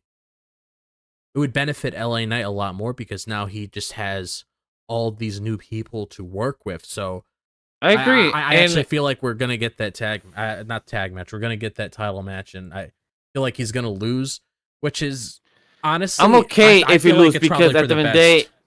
LA Knight going for the main title of SmackDown is not gonna go nowhere because right now Cody's gonna hold that title latest until WrestleMania, maybe SummerSlam. So for him to go after the title of of a babyface versus babyface is not gonna happen Yeah. unless it's story wise that Yeah. means that it's gonna be a tweener. But LA Knight is not really a tweener. He's more of the face, and he's loved by the fans. And I would Yeah. love to see him in a Raw setting. So Yeah. 100% agree with you, Drop, of And the that possibilities that we could get for LA Knight for the new characters that he could portray and bounce off from on a Monday Night Raw show on Netflix. and I just feel like it would just be the perfect environment for him because I always envision him whenever he gets that main title program. I always envisioned the big gold looking the best on LA Knight. Not saying that the other one doesn't, but I've seen so many pictures of LA Knight holding the big gold. It just looks so good on him. So if he ever gets a program down the line and he actually gets the title, whatever, he actually gets that big payoff moment, I just feel like it would feel really good. And plus, Netflix, I just feel like fits LA Knight like a glove. I just feel like it makes a lot of sense. So I definitely do agree with you when it comes to us theorizing of what sort of direction these people, what's going down. I feel like that title match with the U.S. title against LA Knight, it probably will be on that January 3rd 3 hour period for SmackDown to like start off the new year. So we'll probably go back to this and revisit what Bash said because that honestly makes a lot of sense. And It does. it's just I one can't of, wait for it. and I get the whole perspective when it comes to not liking your favorites lose. Not being a big fan of your favorites losings. I get that. We also got to think of the bigger picture because when someone loses, that doesn't necessarily mean, okay, everything's all said and done. You would want them to prosper and go pursue something else and for things and then for things for them to elevate even further for them. LA Knight's still white hot. So if he goes to Raw, he's going to be in a program that people would invest a lot of stock into. So at least we know from that where he might be going to. But Yeah, he's not like Joe Hendry who has a pop and then is big enough, then dies down. yeah. But just to end off this little discussion, we'll probably end up bringing it up again in the near future, depending on what direction we're heading next to the build up, because we still have next Friday and then the Friday after that to build up to this match between Roman Reigns and Solo Sikoa. There was a report that came out by WrestleVotes, which, like we credited earlier, is a very reliable source. But the reason why I'm bringing it up is because it was said that there's a potential tribal chief championship that could potentially become the thing, and take it for a grain of salt because it could just be an idea on the table. And we know that Triple H is online, so if he sees the reactions to it, obviously it might not be a thing. So me and Vash talking about it now, it might not be a thing in the near future. But Look, chat. I'm gonna tell you right now. Like Paul Heyman says, this is a spoiler. Fuck that belt. Do not make a tribal chief belt. You know what's important? That's been held like it's the fucking Mufasa of the Lion King. That's being held pretty up much is a here belt in itself. like it is the Ula Fala, or technically what LA Knight says, the Oompa Loompa. This is what it is. The Ula Fala is the most important thing when it comes to the bloodline, when it comes to the people of the Samoan tribe. Even for The Rock, for the High Chief, they need a story even connecting to Roman Reigns and the High Chief to Yokozuna from the 1980s. They connected this Ula Fala to stories that it is for generations of families. So for you to now make a belt, and I hated how they reference this to the People's Champ towards the Rock's belt. The Rock's belt holds no value. I'm sorry, I'm gonna beat up a buck. When it comes to marketing or to promotion or comes to Rock, sure, he Yeah. got his belt, he got his little prop. This is for him, cool.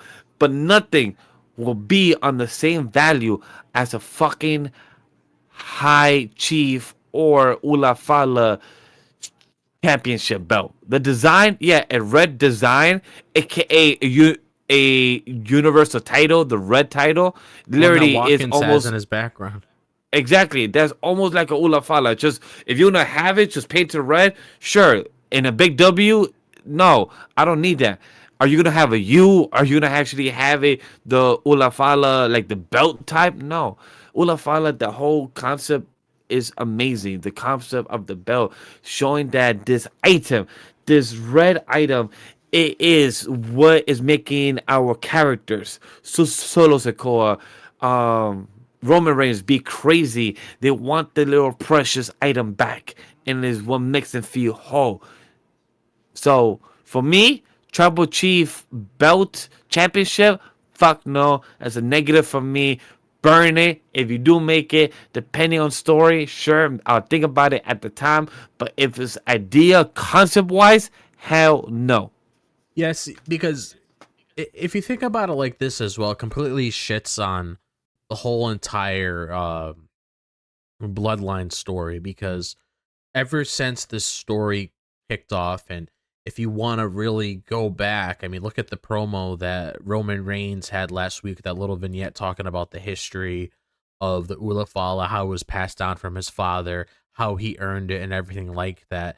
That's pretty much just showing the whole value of the Ula Fala. So if you want to make your tribal cheap championship, I mean, that's technically the prized possession. You even have Solo reference to Tama Tonga like a couple months ago, where he was like, if Roman gets this and he puts it around his neck, you have to acknowledge him because of the significance behind that. So not only do you have Roman showing the significance of it, not only do you have Solo showing the significance of it, and just all the history that we know about it within the Bloodline story and everything beyond that, that's pretty much something that you're fighting for. So it's like, why do we need a championship to really add to that? I feel like that just completely like discredits everything that's been said about it. It pretty much makes everything that Roman said look silly, and basically just takes everything away when it comes to everything that we've seen with the Bloodline story over the years. That's why I'm not really the biggest fan of this. I feel like it doesn't make any sense. That's why I'm hoping it's one of those things that appears online. Triple H and everybody see the feedback on it, and like, you know what, this isn't a good decision. Let's pivot. Let's keep it the way it is, and let's have the Ula Fala just be the main focus, which I feel like it is, because that's just how it's been built on. So why would you take away from that?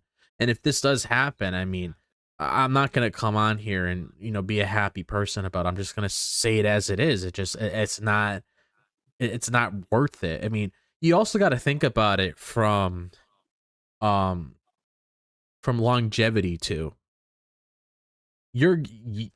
Realistically, theoretically, that title itself would only have to revolve Around the bloodline. around the bloodline. So that means no Kevin Owens, Drew McIntyre, wherever the case may be. You don't put that title on the line against anybody outside of the bloodline, because that's only Does Sammy Uso count as a belt if he does get it? Question. I mean, I don't want to even theorize if that's going to be a thing. But it's like you just gotta not you just Sammy gotta Uso. you just gotta not do it, remember the because picture. if I watch this Netflix premiere and I see that, I'm gonna be disappointed. I'm gonna be I disappointed. will laugh if The Rock comes out with the People's Champ, and then this motherfucker comes out with a fucking Ula Fala Champ title on his side. Be like, Yeah. hey, whoever wins the final boss will give this to you. I'm like, bro, get that shit out of here. Yeah, I don't like that. I don't want it to be one of those things where Rock comes towards the end. I'd rather, because I already know Rock's coming back on that premiere. He's no way in hell he's gonna miss that premiere.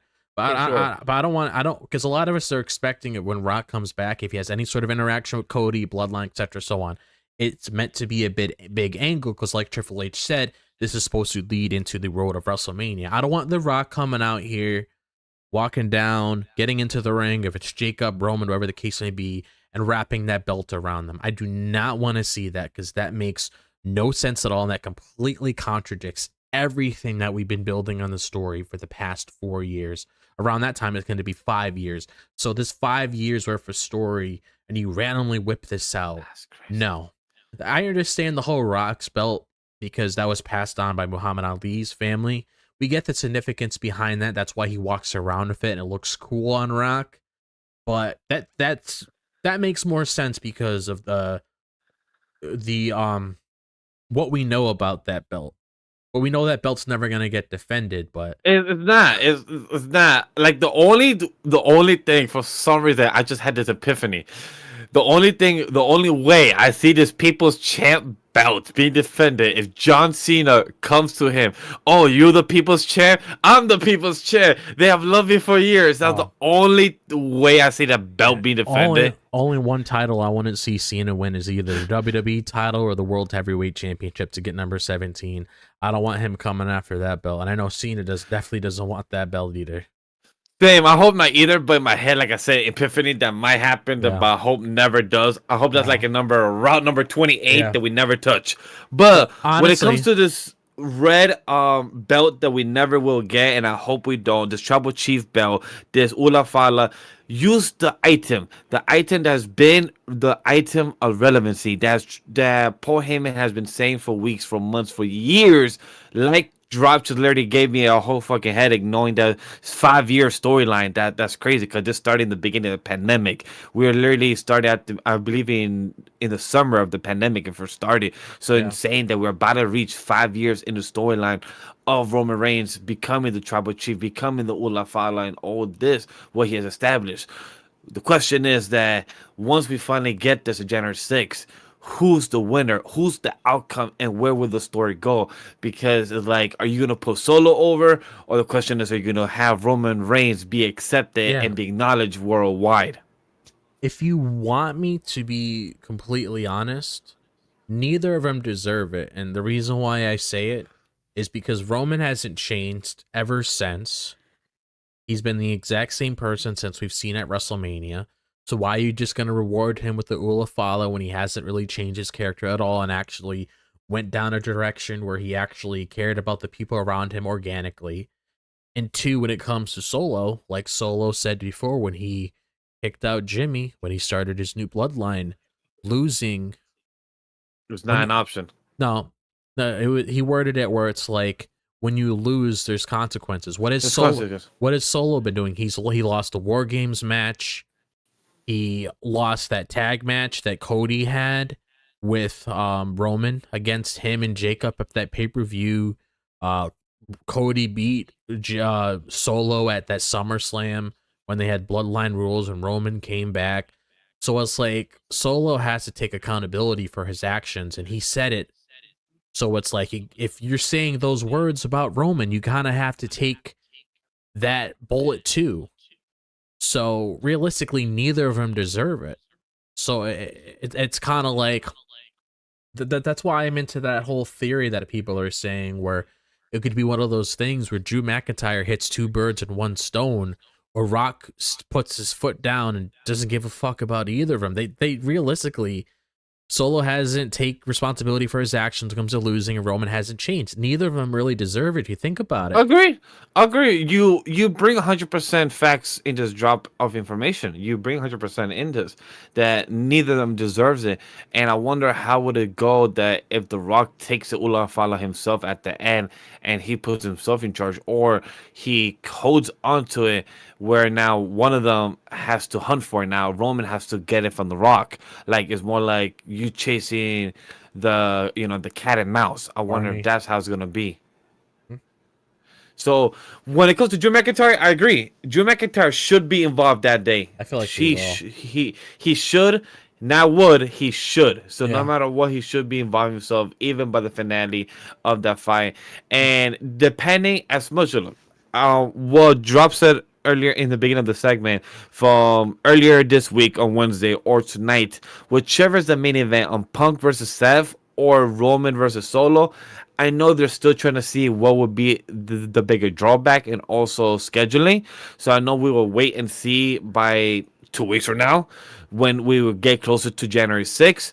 That we will find out what would be closer to the main event. It will be easier to give a little speculation. And by the way, viewers, notice that Monday, myself and Walkers will be doing a sidecast that day on January 6th. Not sure if Drop is joining us, but we are definitely for sure doing a sidecast on January 6th. Definitely. But leading into more positive thoughts, we did see a vignette. I can't really say vignette. We did see a backstage segment with Chelsea Green when it comes to her celebration of being the first women's United States champion. And we basically currently have her with a 7-day run. So currently she has had a week with this belt, which is awesome. And honestly, like Vash referenced earlier when he was inside of the stadium, a lot of people were cheering for Chelsea Green to win this match, which makes sense because she's been Yeah, they very were. selfless. She's been doing everything that they tell her to do to have her organically go over. So it's a lot of sense for things to head down this direction. So one of the things I do want to see out of this title that I did mention when it came to my review on Saturday Night's Main Event, I want to see this title matter. I want to see this title have layers, just like the IC title belt on Monday Night Raw. Whenever we find out the winner of that, I want to see this belt work in a way where you make the title feel important, because it's not the title that makes the person, it's the person that makes the title. Amen. So Chelsea Green, I definitely expect her to make the title, and I want to see this head in a direction where it's like you have some story in here. I don't want it to be one of those things where it's like we're just having matches for matches. I want to be invested with these storylines with the girls in the mid card division, because at least now they have something to fight for.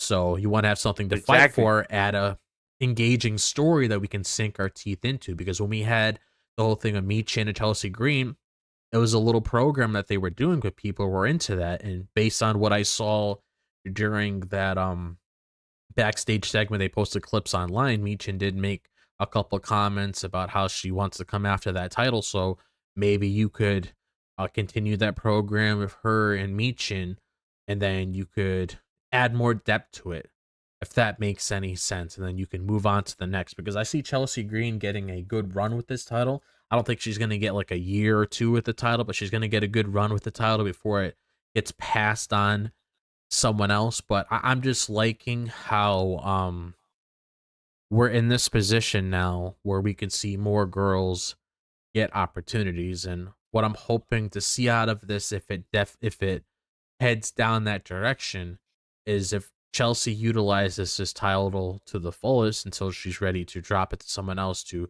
continue to elevate that title. Because I want these titles to be in good favor. I don't want to come out here next year and be like, oh, what's going on here? I don't want to say this. I want to be positive about everything that's going on. But I'm hoping this really elevates Chelsea Green to potentially be in that spot where she could potentially get a title match if she pushes herself in the way when it comes to her grind with the title. Because that's the whole point about the Intercontinental title and the United States Championship. That's pretty much the stepping stone to when you eventually move on to the main title picture. You get a good run with it. You start building legitimacy when it comes to your character, and then you move on to the next. That's what I'm hoping of Chelsea Green with this. So I'm very curious to see what her first feud is. I'm going to say Michin, because you got something that you could work out there, considering that she lost the match. So maybe you can build on something with them. But what is your thoughts on this? Look, as somebody who was there, I must say one thing as well. It hurt even the person next to me. That was my girl was on my left. I was here in the middle, and the person was on my right. You could tell they were veteran wrestler fans. They was rooting for Chelsea Green because they were two white men in their probably 60s. My assumption would be probably 60s. You could tell they're longtime fans of the wrestler. They say old school terminology. They say one fall. They count the one, the two. So like they had the old school vibe, and it sucked that not many people was rooting for Mitchell. Like I said earlier in the beginning of the show, and during being there live as a Mitchin and Chelsea Green fan who wants both of them to be a champion for the US title, I was like, damn, it's hard to choose. I do love both ladies. They have been great doing the work this year. They've been pushing the women division, but as Chelsea Green said in this video package, I'm gonna quote her. She said, I worked my entire life to be an overnight success. Girl, you did that. You did the work. She even said it during her interview with Braxton. No filter. She said, I was the person back 3 years ago when I was let go, fired, and I was the person back in 2013, I think, or 2015, she said, when I wasn't hired. So she was being upfront and she knows that this is her time. This is her moment. But as Drop said that this is her time, so she's going to make this belt mean something. Chelsea Green is a great choice to make this belt mean something. She's going to put some good matches, good stories. And I believe Mitchin should be the next one to continue the story. I don't know, and maybe round two, maybe at Saturday Night Main Event, or maybe on Sunday, January 3rd, have a little match there on a title match for the US. Would be a little nice debut for a title on the Friday Night SmackDown for the first 3 hours. Would be a great debut for that match. And where it could lead to for Chelsea Green, I feel like random theory drop. I feel like Chelsea Green could hold this title until Elimination Chamber or WrestleMania. That's my guess. The farthest that she will go. Yeah, I can definitely see Elimination Chamber, because I feel like she might want to walk into Canada with that title because she is a Canadian Exactly. herself, so You saw my vision. yeah, so that makes a lot of sense. You can definitely play into that as well, because I can't really see her just having like a week or two or a month run with it. Like, especially if you want to add legitimacy to the title, Yeah. you got to do something like that. Yeah, because Seth Rollins was the inaugural of the world title. He was champion for a year, or Yeah. I think 340 days, I believe. So he was almost a year, but either way, he was champion for almost 11 months and some change. For that to be the case, I feel like they could do the same thing with Chelsea Green. Like, she worked her ass off, so I believe she has the time for it, and I can't wait to see what type of matches girl could pull off. Oh yeah, definitely, for sure. I mean, this is definitely something that's set up that hopefully heads down the proper direction. So I'm hoping nothing but the best for this. Really happy it's a thing, like I said. But By the way, a big, quick last thing, a big shout out to her husband, Matt Cardona. He's such a proud husband and really yeah. supports her. He throws jokes aside that he's one half of the U.S. title winner, and they are the first couple that have won the U.S. title version of WWE. And the next day, that Sunday after Saturday Night Event, they went to Disneyland, and girl said this on the show. So it was pretty funny that she said this when I remember also seeing the picture of this past week. So it was really cool to see that as well. Little nice reference. So glad that she's having a good time. Sucks that she wasn't here because they most likely they didn't want to spoil the winners on this tape show. So Yeah. I'm glad that we might get it next Friday. Her appearing with her belt first time. Curious to see what's the pop as well. How would the pop be with her being a title winner, and how would the crowd treat her? That's also my expectation. Oh yeah, definitely, for sure. Like, I feel like next SmackDown is definitely going to be a big moment for her when she comes out the title. So at least we can get a good direction of what they're doing with that. Question: is Actually, next week SmackDown a tape show, or is that like a best of? actually, now that I think about it, it might actually be a best of. So I'll say the following week. Oh, so that's the next show of January 3rd. Wow, so that's the next one we're starting the year then. Okay. Yeah, because this Monday is a tape show, and then after that you got that Christmas week, and then December 31st. It's 30th, I believe. December 30th. What let me see. It's Monday Night Raw. Yeah, yeah, the 30th, Monday Night Raw is the 30th. All And right. then NXT is the 30th, which is they Oh, call it okay. New Year's Evil, I believe they call it. That's going to be on January 7th. But it's like, Oh, yeah, but it's like for yeah, so that Monday Night Raw on the 30th is going to be a live show, and obviously we already know the whole schedule from that point on when it comes to Netflix and all of that. I can't wait. But yeah, But but basically that was SmackDown. That was basically our show. our show tonight when it came to our overall thoughts on the program. I thought tonight it was an okay show. Nothing too crazy. You could definitely feel that it's a tape show. It's not like it was trying to disguise itself at all whatsoever. You can definitely feel like it was a tape show. And honestly, we're just waiting to really get into the whole new year before things really start to kick off. So it's like, once we get that Monday Night Raw premiere, I mean, that's pretty much going to be the whole roller coaster throughout 2025 when it comes to WWE. But we have a little we're definitely in December. We're feeling that little slowness when it comes to the product.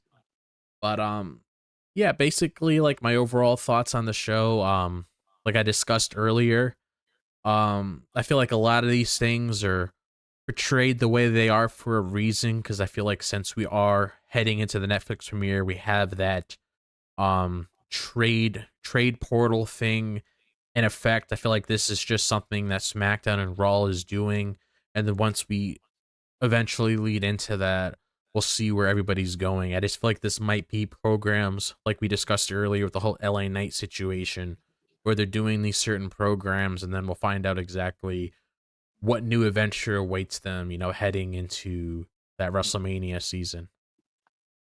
When it comes to the SmackDown, to me, it was simple. Like Drop said, it was a tape show, so nothing too spectacular, nothing too crazy for being a tape show. They just continue building on the story. They're setting up the matches. This could be considered like a filler episode. Like, hey, things happen. It was more like a side quest, more like a side mission story. So for what it was enjoyable. Curious to see what's gonna be happening for Nakamura, LA Knight, Apollo Crews. Happy you're getting TV time. A lot of people can't say that, aka Baron Corbin and many others were to let go recently before the holidays. So a lot of them can't say that, hey, I got TV time before the holidays. So I'm glad that Apollo Crews is getting what he could do. And Carmelo, do what you got to do, because at the end of the day, you may lose, but you never quit. So, I got to give you props for that. So without further ado, before we head to the outro, let me just give you the quick plugs that if you have anime in your soul and wrestling in your mind, you should understand that we are an Anima We3 studio. We're animation, manga, webtoons, wrestling, entertainment, and bring you the positive representation for weebs, where you can find all our content on TikTok, IG, Blue Sky, and I believe Twitter as well. All down below are the links and the handles where we have TikTok, where we gave our Saturday Night Main Event, our predictions on our TikTok. Myself, Legendary Vash, gave reactions of Danadon and Dragon Ball Daima on our YouTube Shorts and on our TikTok. So go check this out. If you like short form content other than long form content, we have a bit of everything for you on the brand of Anime with 3 Studio and Weebs of the Ring. So continue supporting, liking the video, and subscribing, and let us know your thoughts down below on what you thought about this podcast episode. And don't forget to check out the audio feed. We appreciate you for listening. Now take it away. So I want to thank you guys for taking the time out of your day to listen to the Weebs of the Ring podcast. And if you enjoyed what we had to say, like Vash said when he was promoting our social media, be sure to follow us all on there. And also be sure to use the hashtag Weebs of the Ring so you guys can interact with us when it comes to the shows going on or the shows afterwards, whatever the case may be. You ever want to interact with us, be sure to use that hashtag so we know that you guys want to talk to us about everything that's going on with wrestling. And feedback is always appreciated, as we are nothing without you guys tuning in. We realize that we are small right now. And like I told the guys, I feel like 2025 is going to be a big year for us. We're going to continue on grinding and putting out these shows for you guys to tune into. So we do appreciate everywhere. So we do appreciate all the support that you guys are giving us so far. Even that one viewer means a lot. Even that one like means a lot. Even that one comment means a lot. So thank you guys again for all the support. And Weebs of the Ring is presented by Anime We Studio. Thanks to our production team for all of their hard work. And thank you once again for joining us. And remember, no stunt grannies were harmed in the recording of this podcast. And have a great night, everybody. And me, Vash, I believe, I'm not entirely sure if he's going to be here on Monday. I am. I'm here Okay, Monday. okay. I'm here Monday. So me, Vash, and Watkins will be here for that tape show of Raw to go over it before the holiday season.